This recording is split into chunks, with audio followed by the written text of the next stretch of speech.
if you were to give some advice to future lawmakers, future governors on changing things to improve the state's economy, what advice would you give to them? Well, I think I've already done it today, and I've said that I think we need to be paying attention to adult basic education, that's important. The second piece of advice that I'd give is that while we have a reserve, that reserve is not sufficient really to handle the situations that we're going to face in the future. And so looking off into the future, the next forecast or the forecast after that, when we have money to spend, I think it'd be a good idea if the legislature and the governor decided that they were going to put aside, say, $1 in every 4 or $1 in every 3 of the future surplus to build up the reserve even larger than it is now. Because while I don't expect we're going to have another great recession, we are going to have another economic downturn. That's just not going to be a surprise at all, and so we need to be better prepared than we are right now. Well, let's talk a little bit about that tuition freeze, because it's for 2 years in both the MnSCU system and the University of Minnesota. However, it does not work. It's not in place for grad students or a lot of the professional courses. So given the fact that they are not exempt from these tuition increases, and I believe the law school at the U was looking at a 9% tuition jump, and it was a little over 2% for the medical school.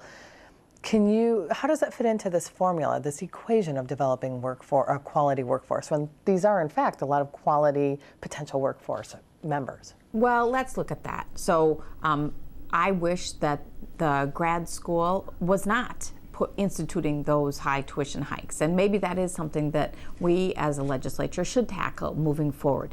But when we're talking about the workforce shortage, that's not what we're talking about. We are really not talking about that sector. We're talking about this new generation of students that we are trying to get into our MnSCU system at an affordable rate.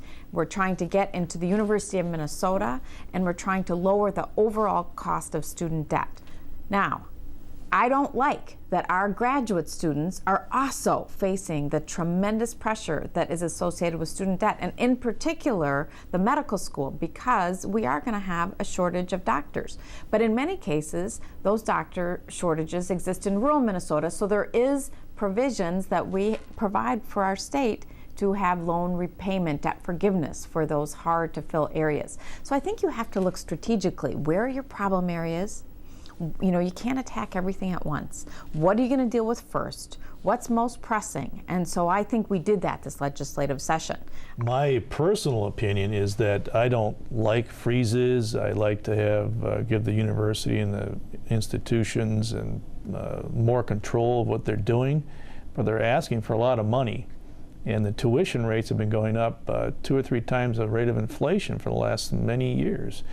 And they keep coming back asking for more and more and more. So any reasonable, rational person is going to stop and say, are we getting the bang for the buck? Are we getting some return here? Now, obviously, in some of these years, we have not. There's a lot of waste out there. There's a lot of stuff they're doing we don't need to do. They should focus more on getting the kids educated and getting that done. So I think that there's obviously a balance, but we had to hold them accountable. And I don't like to micromanage them, but somehow we got to get control of the University of Minnesota. They have to understand that there has to be some control and accountability.